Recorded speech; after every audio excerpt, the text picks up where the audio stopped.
Claire's Kitchen's got the soul food for you.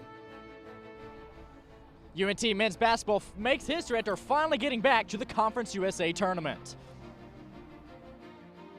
Broadcasting live from the University of North Texas, this is ntTV Nightly News.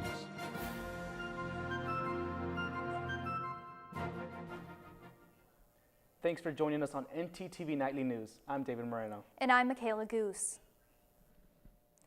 Today marks an anniversary, not a happy one, but an anniversary that changed all of our lives. 1 year ago today, health officials worldwide declared a pandemic, the COVID-19 pandemic. Just hours ago, President Joe Biden signed a nearly $2 trillion economic relief package with help for families, businesses, and funding to expand the fight against COVID-19. The historic legislation includes help to reopen schools across the nation, extending unemployment benefits for workers who lost their jobs, as well as support for cities and towns trying to rebuild their own local economies. Now, the key element in the American Rescue Plan are the relief checks set to go out to Americans. The question is, when will that money deposit into your bank? The White House announced today those direct deposits will be made sometime this weekend and will continue to be sent out during the next several weeks. The amount of checks depend on a family's income. If you make $75,000 or less, you can expect a check for $1,400. Besides the direct payments, the bill also includes expanded credits for children in the family. And tonight, Joe Biden addresses the nation for the first time as president. The speech is expected to commemorate the challenging year the country has faced and Biden's recovery plan. CNN's Karen Kaifa has more. On the heels of his first major legislative victory. This historic legislation is about rebuilding the backbone of this country. A nearly $2 trillion package designed to help millions of Americans get through the next phase of the COVID-19 pandemic.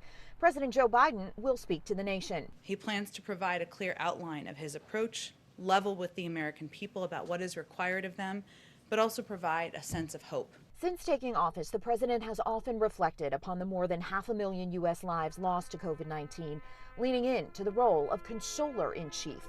Today we mark a truly grim, heartbreaking milestone. 1 year ago, on March 11, 2020, former President Donald Trump addressed the nation hours after the World Health Organization declared a global pandemic. The virus will not have a chance against us. No nation is more prepared or more resilient than the United States. It's a night many look back on as a turning point. Tonight, Biden will look forward and highlight the benefits of his newly passed, newly signed economic relief plan. What I'm talking about tonight is the impact on the virus and how we're going to end this pandemic. And we're going to talk all the elements of the bill beginning on Friday, Saturday, and through the week. Pushing back on Republican criticism that not all of it was necessary, not a single congressional Republican voted for the bill. In Washington, I'm Karen Kaifa. The relief package came just in time for many companies across the country. Here in North Texas, it saved the jobs of more than 13,000 employees of American Airlines. Plans to furlough those employees were canceled when news of the relief package was announced. This plan includes $15 billion for airlines that will extend the payroll support program through September. But American and all the other airlines are not the only companies breathing a sigh of relief now that the stimulus bill has been passed. That is very true. In fact, the small privately owned companies across the nation will also be helped by this new legislation. ntTV's Nathan Mayer is on the square in Denton with more. Nathan?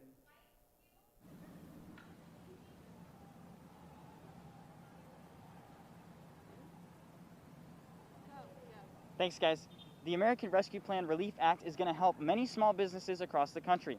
The plan sets aside $50 billion for small businesses and restaurants, $25 billion for restaurant revitalization, $15 billion in economic injury, and more than $7 billion in the Paycheck Protection Program.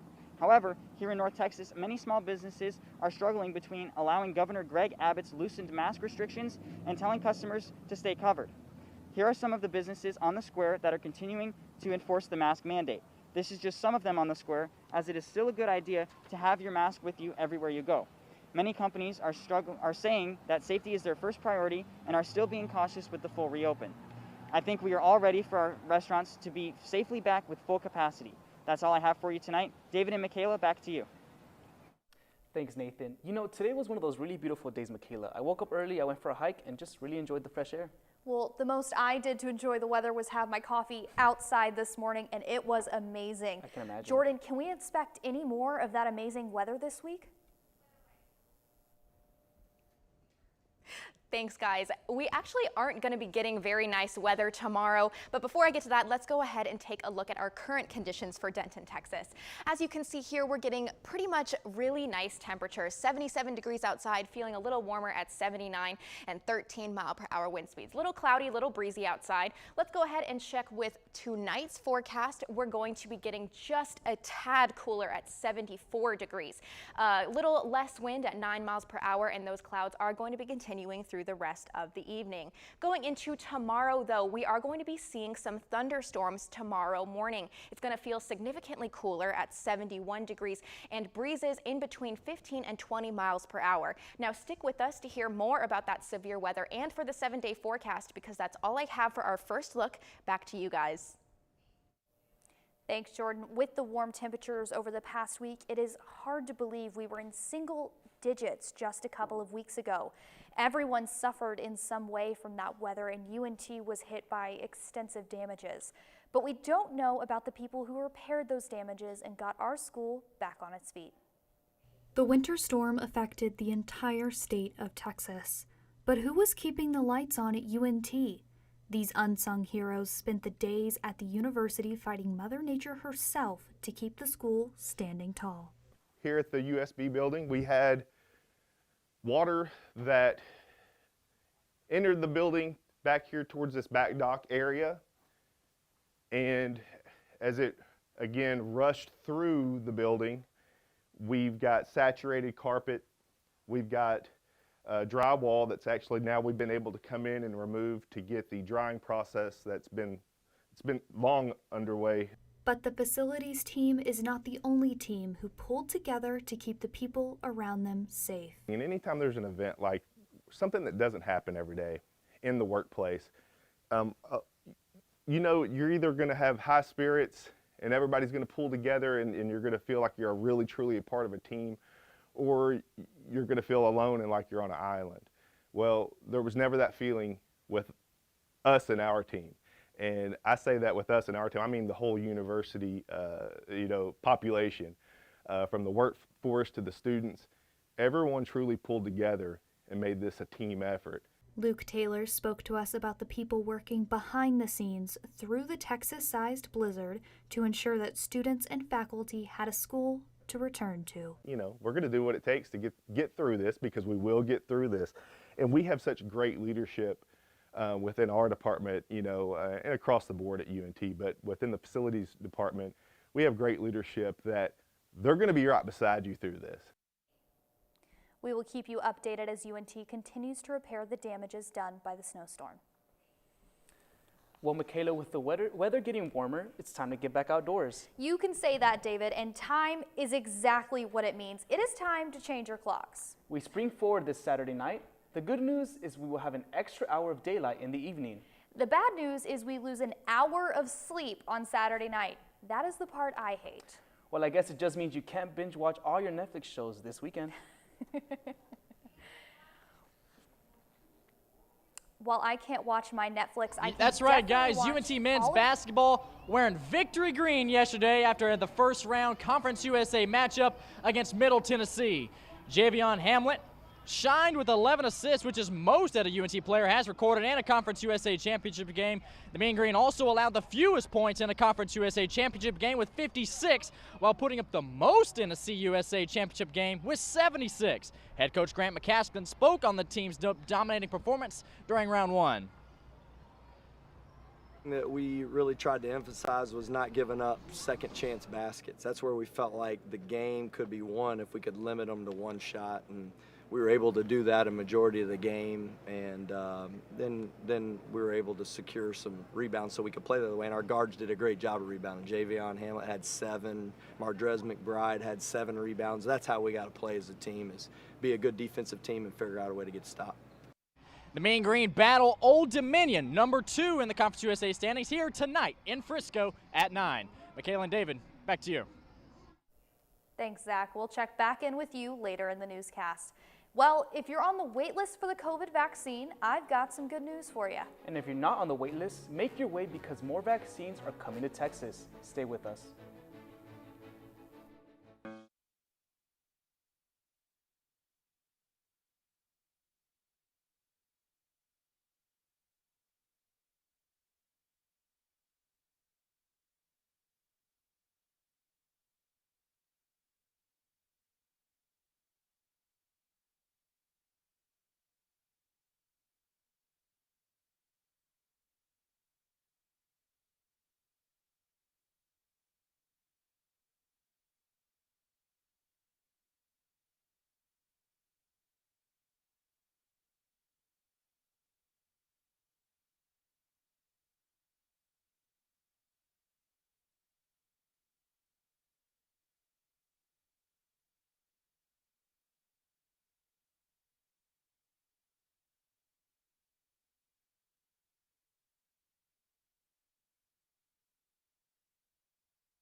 With the constant speculation regarding the COVID-19 vaccines, YouTube is trying to combat some of the misinformation.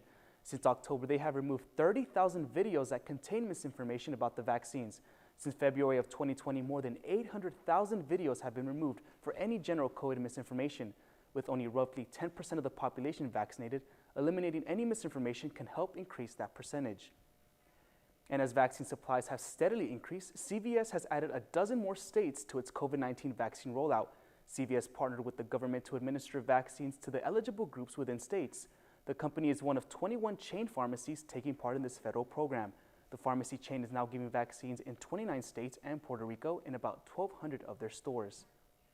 With the availability of vaccines ramping up in Texas, state health officials have released its next phase to get more Texans to get vaccinated. This priority group, Phase 1C, will consist of any Texans aged 50 and over and can begin getting vaccinated this Monday. Denton County has also now opened its online registration waitlist for residents that make up Group 1C. As vaccines continue to be distributed to various providers throughout Texas, state health officials suggest anyone in the newly eligible group to also check with their primary health care providers and local pharmacies. With less than 9% of Texas vaccinated, federal officials are recommending all service workers be included in the next phase. Michaela, back to you. David, we have heard the term herd immunity quite a bit during this pandemic. Essentially, it is when enough of the population has become immune to the virus, making the spread person to person unlikely. Health experts are putting a timeline on when we may reach that point, and CNN's Mandy Gaither has more. When more Americans get vaccinated, it's less likely COVID-19 will spread. The U.S. could hit herd immunity by this summer through vaccination alone. If you look at the planned rollout of the vaccines, that we would hopefully get to that point somewhere by the end of the summer and the early fall. According to the latest numbers, we still have a ways to go. Herd immunity thresholds for COVID-19 are only estimates at this point, but experts generally agree that somewhere between 70% and 85% of the population must be protected to suppress the spread. Getting there before next winter will be key. If we can get to 80% population immunity by the end of the summer, then we won't see a surge next winter, because this is basically a winter respiratory virus, and it'll be back unless we have a significant percentage of the population vaccinated. When the weather gets warmer, health experts say that will also help.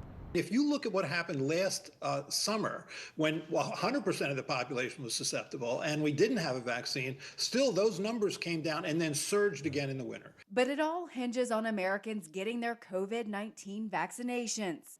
If a significant number of people do not get vaccinated, then that would delay where we would get to that endpoint. For Health Minute, I'm Mandy Gaither. You know, David, that weather out there lately is going to make it much more reasonable to get vaccinated while sitting in your car in this Texas heat. Oh, for sure, especially with the past couple weeks with just so much inconsistent weather. Let's hope we can finally get some sun in there at some point. Jordan, what can we expect for the rest of the week?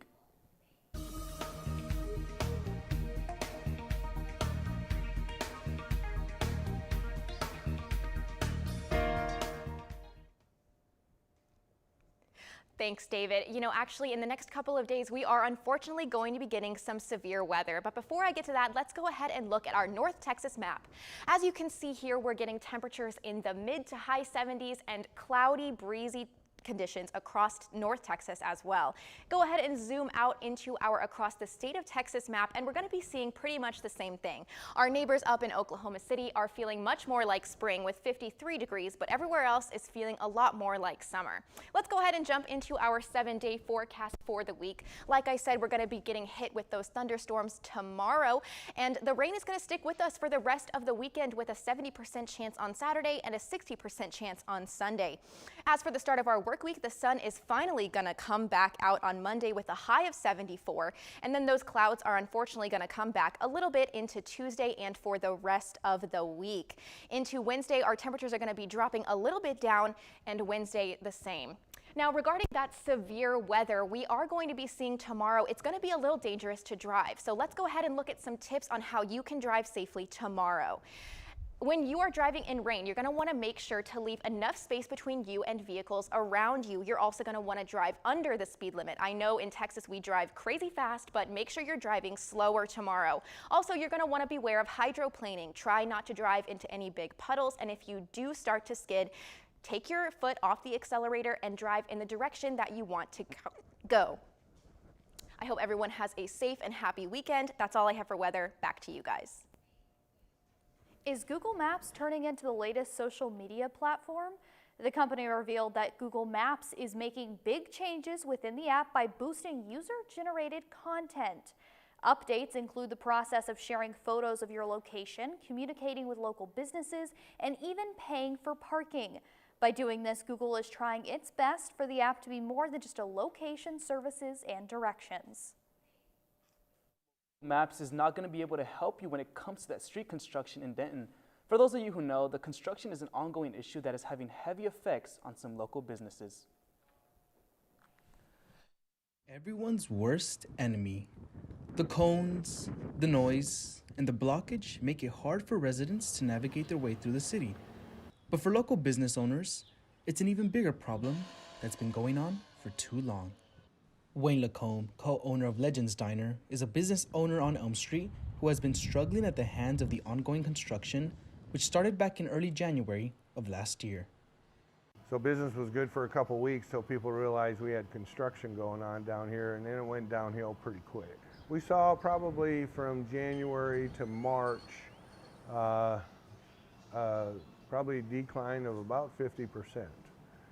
And with that decline, Legends Diner has had to shift and adapt to other services in addition to their own to try and keep customers coming in who avoid driving through Elm Street.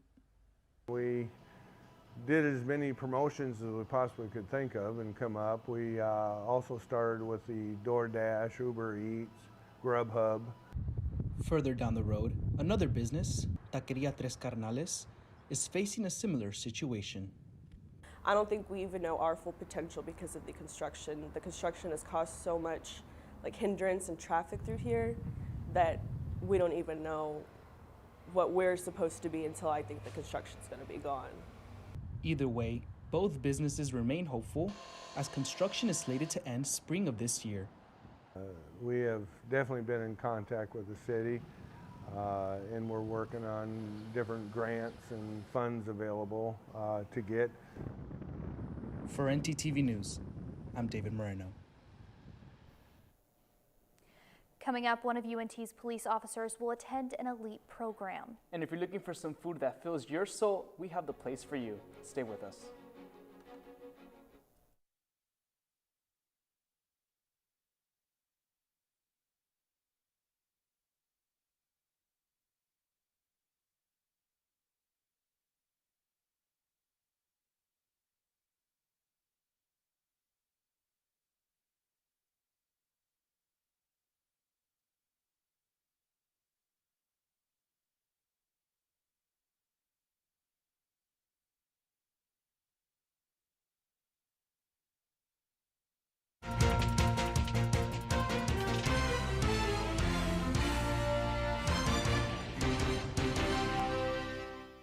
It has been 1 year since the nation entered lockdown following the start of the COVID-19 pandemic.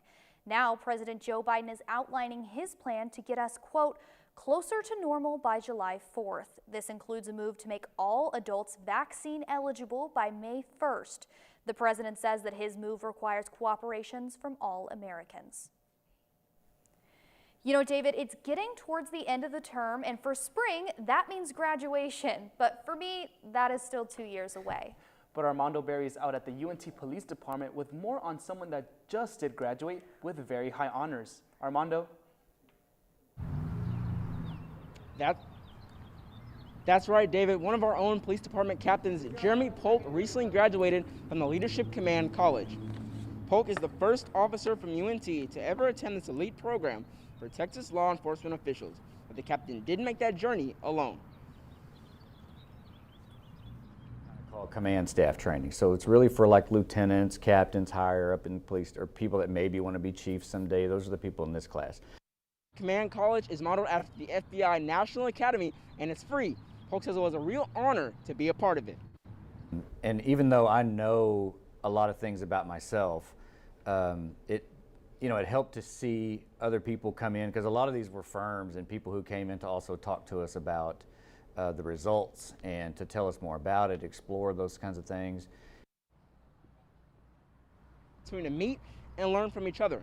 The betterment of our officers means the betterment of our community. Dave, that's all I have. Back to you in the studio. Thanks, Armando. That is a great honor for Captain Polk and the UNT Police Department. Another highlight here in Denton involves tasty food that will warm your stomachs and your hearts. ntTV's Christine Guevara has more. Christine?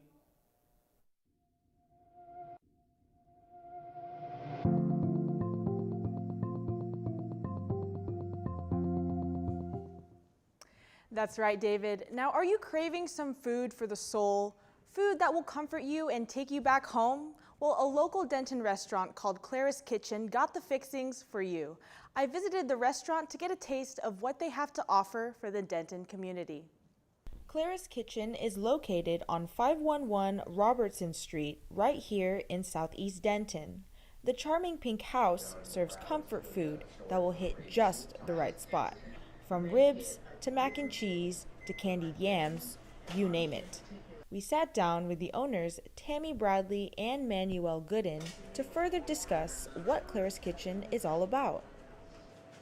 Clara's Kitchen is named after my mother, so it was just something that I've always talked to her about doing. Wanted her to share her food, and Tammy and I love to cook as well, so it was like it was a no-brainer. Gooden says that he wants to continue to share his mother's legacy with the Denton community. It means a lot for myself, and I believe as well for Tammy, to be able to carry on something that people can look back and grab a hold of and say this is a belonging to this community. And you will immediately feel that sense of community right when you walk in. The comfortable ambience with those signature walls putting you right at home. Coming in, the great thing that everyone can expect is, a smile, great customer service, and that homey feel where you can just feel like you belong. This is what we want people to feel like, you come in and you feel belong, like, yeah, this is where I'm supposed to be. You can check them out on Facebook and Instagram at Clara's Kitchen 940, as well as Twitter and Snapchat at Clara's Kitchen 94. Back to you guys at the desk. Thanks, Christine. There were tons of DFW sports this week, right, David? Yep. Hopefully it's beneficial to local fans. They've been searching for something to cheer for, well, for a while. Our sports anchor, Zach Fox, is live at the Star. Zach?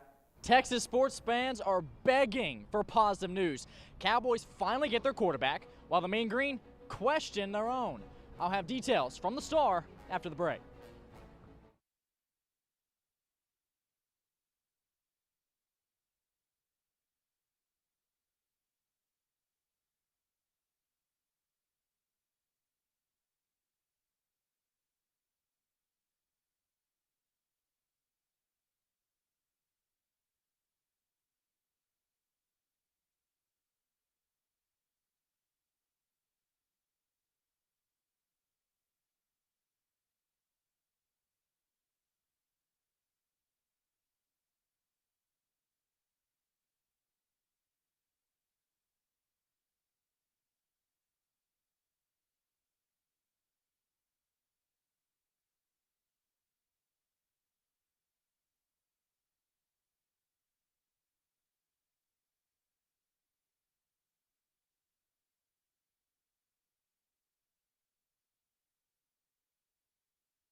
As of late, and he simply responded with, Dak replied with, I've really only felt reassurance in the foundation principles of life. All training camps will actually start July 28th as the Cowboys look to get back to playing as America's team.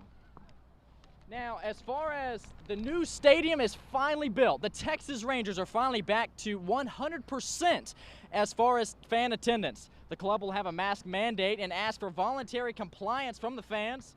Globe Life Field can fit over 40,500 spectators starting April 5th. The Rangers intend on the roof to be open as much as possible. The Rangers are the first major professional sports team in North America to make such claims. Now, as far as Mean Green football, wow, a lot to talk about there. Now that Jalen Darden is gone, Jason Bean has officially transferred, and new coaching staff. There is a lot to face this upcoming year for UNT football, and a lot here soon.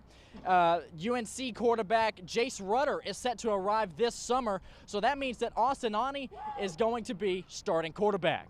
Now, things do not get up whatsoever from here on out. Just take a look at this schedule. Starting off week 1, Northwestern State is first. Easy, right? Well, SMU week 2 in Dallas. UNT hasn't won against SMU since 1933. Then UAB, Louisiana Tech, Missouri, Marshall, and Liberty in consecutive weeks. Celeste Luttrell says that he has enjoyed the improvement that he's seen so far in his team, which that's saying a lot because the team has a lot to prove. Michaela and David, back to you. Thanks, Zach. As we close the show tonight and reflect on the 1-year anniversary of the COVID pandemic, we want to show you what it really means to get your vaccine. What you are seeing is a little girl running up to her grandparents who have finally received all dosages of the COVID-19 vaccine. This heartwarming encounter has long awaited as the family was split apart for a year due to the pandemic. You know, I totally understand that feeling. My grandmother received the vaccine recently, and that just filled like our hearts with so much joy and a little bit of relief as well. I feel so much safer. I got mine on Wednesday. I'm just looking forward to the other side of all of this. All right, well, thanks for watching ntTV Nightly News. Join us again tomorrow night at 6 here on North Texas Television.